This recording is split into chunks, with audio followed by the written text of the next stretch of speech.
Vas-y, c'est parti. 10, 9, ignition sequence start.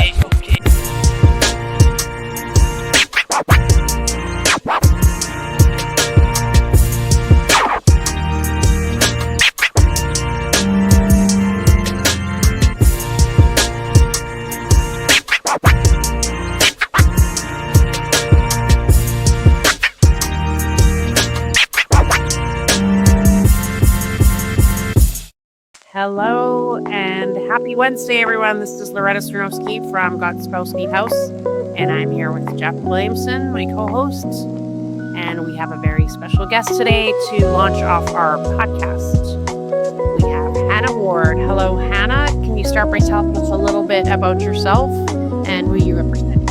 Yes, hi, good morning. So my name is Hannah Ward. I am the Senior Catering Sales Manager here at Caesars Republic Scottsdale in Old Town, located right next to Fashion Square Mall. We're a brand new property, opened in March of this last year, so we're still getting our footing a little bit. But yeah, we're here and we have a great space for weddings, and we're excited to kick off wedding season here in the spring.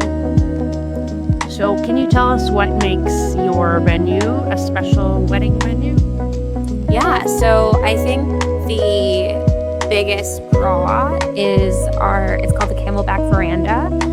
It's an outdoor ceremony and reception space that can hold up to roughly 300 persons that overlooks Camelback Mountain. And, you know, we get the sunset. It's absolutely stunning. So photos are amazing for couples, which they love. And then I think the other huge factor for us is just our walkability to Old Town. So we always like to tell our couples, you know, your guests can just take the elevator home, so they can, you know, walk to various restaurants outside of what we have here on property. They can walk around Old Town, go to the mall, go to the wedding, and take the elevator home. It's probably great for if the couple has out-of-town family, because there's so much to do in that area.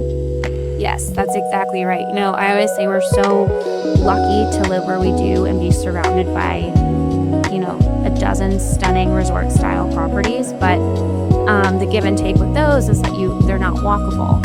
So we offer the view that a resort has, you know, with Camelback Mountain, but we offer the walkability as well that many don't have. Understandably. Through the course of starting this company, I realized exactly how busy the wedding industry is. Do you know about how many weddings that you would have a year?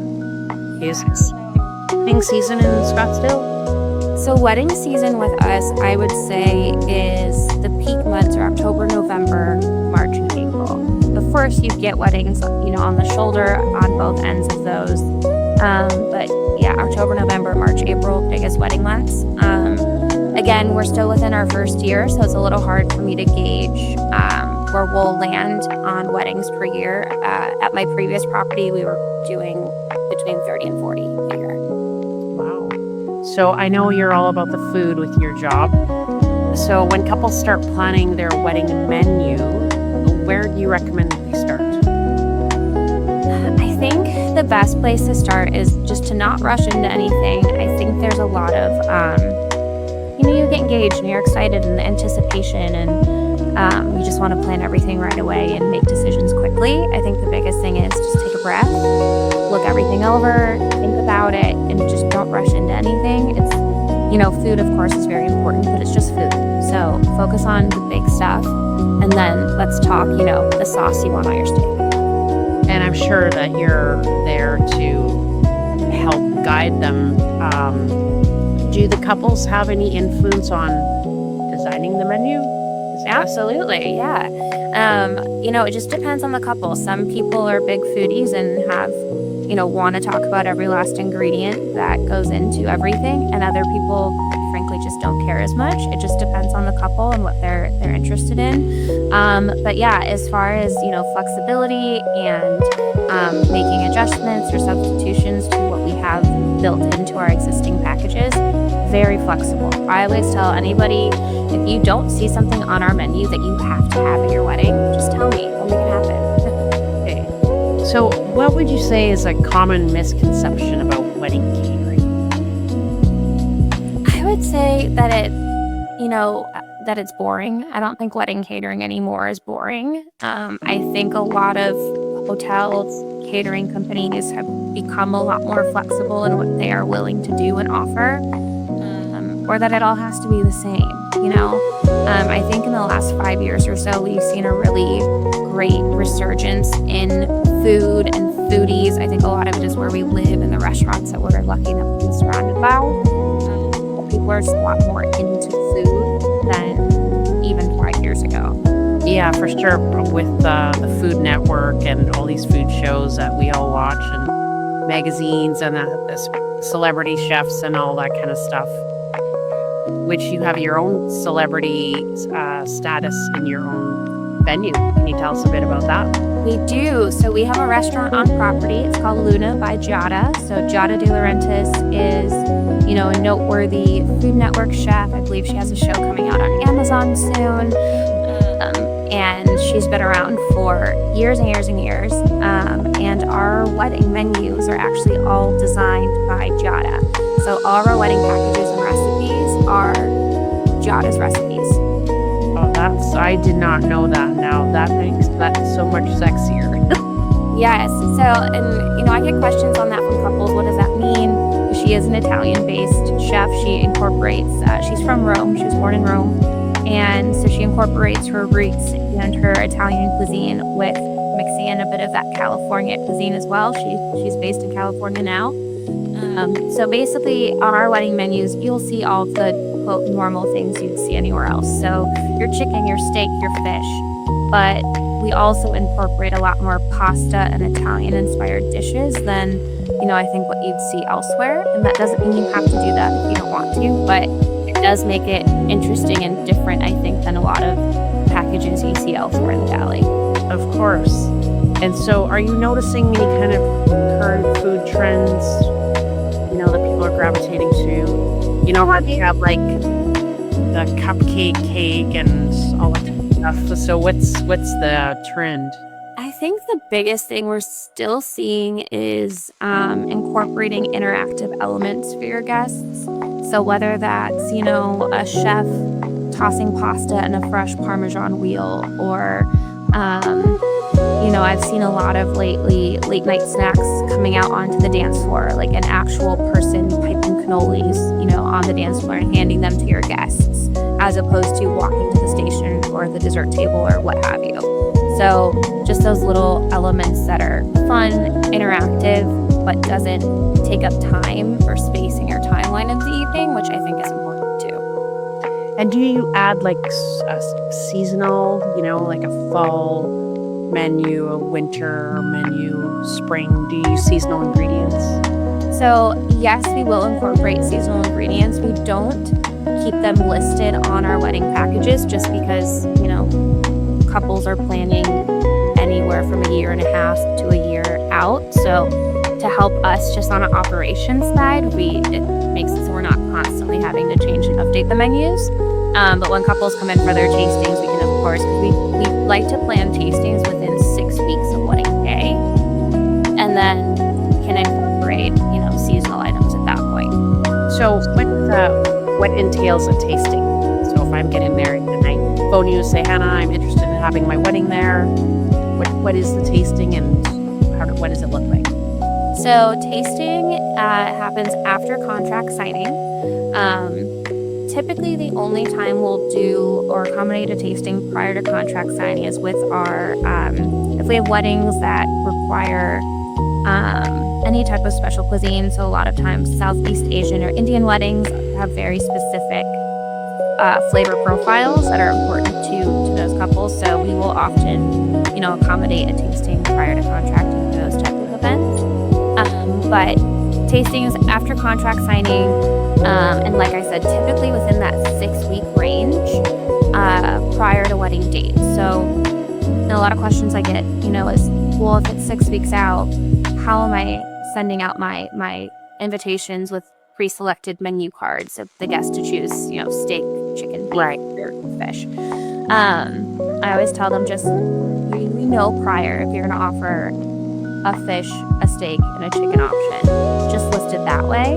And then you come in for the tasting, and in my opinion, it's not about the actual piece of protein. At that point, we're dialing in your sauces, we're dialing in your sides, we're talking about the dressing that you want on the salad. We're honing in on the appetizers you'd like to offer. So it's about taking the protein that you already know you want to offer your guest, and then really ramping up and dialing in everything that goes with it. So do you want, a beurre blanc on the fish? What type of demi-glaze do you want on, the filet? And then you just kind of mix and match until everyone's happy. Yeah, of course. So what about things like, now there's a lot of people that are vegan, gluten-free. How do you incorporate that? So obviously not the guests are all not going to be all gluten-free. So what do you do in that case? I think there's two scenarios. So let's say a couple has no dietary restrictions, but they know that their guests do. I always tell my couples, don't get in the weeds. So don't plan your menu around the 1 or 2% of your guests that have certain dietary restrictions and needs. Plan for the group, not for the individual. So at that point, we're planning for the entire group. And then I always ask, of course, for any type of dietary restrictions that any guest has. And then we'll create a special plate or meal based around those handful of guests. Now, on the flip side, if bride and groom are vegan, or if the couple is vegan, gluten-free, whatever have you, and if that's something that's very important to them. I did have a couple once that was vegan, and it was important that their entire menu was vegan. Of course, we can do that too. I recently had a bride who was gluten-free, and so we had a special dish made for her.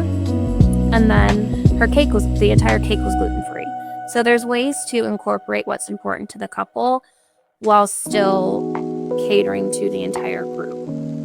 Okay, it makes sense. Now, let's talk about an important part for the couples, their budget. Yeah. So what are some of the factors that affect their catering budget, and how do you help them stay within that desired price range? This is always one of the biggest topics with couples. Of course, it's so everything's expensive. Everything's expensive. I always, I want my couples to be realistic. Prior to contracting, I always send an estimate based on, what we've talked to prior, type of package they're looking for, things like that. So that way they can see tax, service charge, bartenders, they can see everything hit that bottom line. I don't think a lot of couples factor in tax and service charge. Our service charge here is 26%, which is pretty average for, the resorts in the area. Most range between 24 and 28 or 26, and then plus tax, typically tax on another, third of what you think you're spending. So I think that's important. So prior to any contracting or anything like that, let's just get that out of the way. Let's see what everything looks like on the bottom line and see if we're still, within that range for them. And then again, like I said, just being realistic of what they want. So let's say a couple wants, they want to add on a seafood display at cocktail hour, and they also want to do a late night snack, but their budget is X. And I know that if we add on these items, we're going to blow the budget out. We need to look at a smaller package price, a lower package option to give more wiggle room within that budget so we can add on, the auxiliary items that they're wanting. Okay. So before we wrap up, I know you've had experience with lots of couples, and you probably see sort of the same determining factor. What's one piece of advice that you would give to the couples out there that are starting to plan their wedding? I think biggest piece of advice, number one, is to have fun. I think you can get in the weeds a lot with weddings. There's a lot of moving parts, money, family. There's a lot of factors involved that sometimes can pull from, why we're here, which is to get two people married. So I think keeping that at the center of it, is the most important thing. And number two is hire a planner. Have a planner. We require a planner here on property. Most properties in the area do. And they can kind of keep track of all of those items for you. They can help you with your budget. They can be the main point of contact with your millions of vendors so your email isn't blowing up every day. So have fun, keep why we're here the center of attention, and then have a planner. Yeah, wow, okay. And where can our listeners find out more information about wedding catering at your venue? Yeah, so we're at CaesarsRepublicScottsdale.com. That's our website. You'll find a tab up there for weddings. My information is in there as well. We're at Caesars Republic AZ, I believe. Yeah, Caesars Republic AZ is our Instagram handle. You can DM us, and it'll find its way to me as well. And then you can reach out to me directly, email, phone, cell. Okay, after the show, we will repost the podcast and our recording, and we'll put all your contact information. And thank you so much for being on the show. Before we go, we just want to remind you that Got Spouse Need House is a website specifically dedicated to a team of highly qualified real estate professionals that deal with newlyweds and engaged couples as a resource. And when you are ready for that big step to buy or sell your property, you get a 10% credit at closing, which helps you a little bit, especially after all the expenses. And Jeff Williamson is our preferred lender. Jeff, what's happening in the market? Everyone's wondering.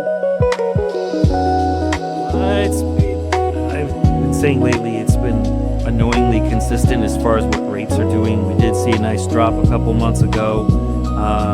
Then they came back up a little bit, but now we're starting to see some relief. So depending on the type of loan, depending on a lot of factors, I think that we're going to continue to see rates trending down into the new year. So that's the good news. We're not like we were a couple of years ago, knowing that there were some tough days ahead, watching them consistently go up, along with,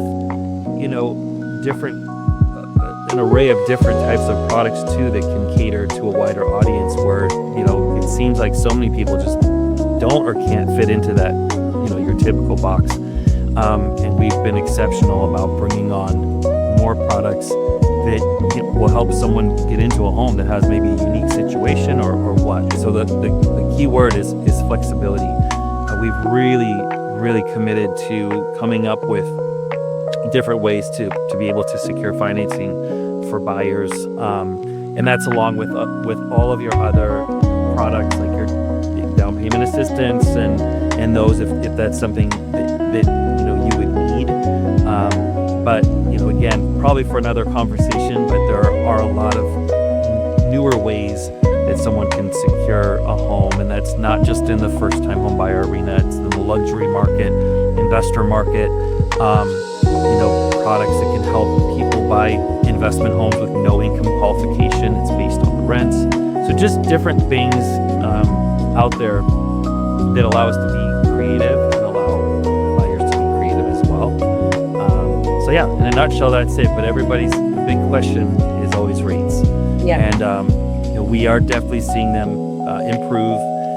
We'll see. I think they said a 66% chance now the Fed will lower in December another quarter. We'll see about January, but again, that's not directly tied to mortgage rates. It does have an influence on them. But I'm confident that we will see rates continuing to come down through 2025.